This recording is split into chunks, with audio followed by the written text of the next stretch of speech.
vraiment pas vous en dire plus pour le moment. L'intervention vient tout juste d'avoir lieu. Nous sommes positionnés sur un toit.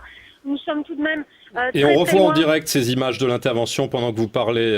On revoit ces images rediffusées de cette intervention pendant que vous parlez. Cécile, effectivement, les hommes du raid, on le voit, sont arrivés par les étages supérieurs et l'ont maîtrisé sans violence, l'ont ensuite fait rentrer dans l'immeuble par la fenêtre. Et l'homme, vous le précisiez, n'était plus armé à l'extérieur.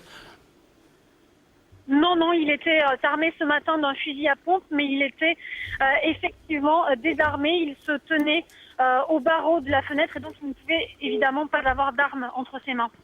On a été très inquiets à un moment donné, car on précise quand même que ce foyer de travailleurs est situé tout près d'une école. Donc il y avait quand même beaucoup d'inquiétudes à Rosny-sous-Bois.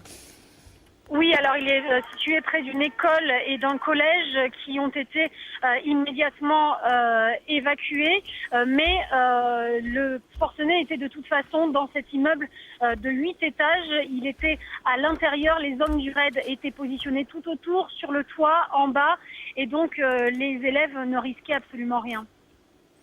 Est-ce qu'on sait un petit peu quelles sont ses motivations, pourquoi il a fait irruption dans ce bâtiment, ou est-ce qu'on ne sait pas du tout, donc pourquoi ce forcené est entré?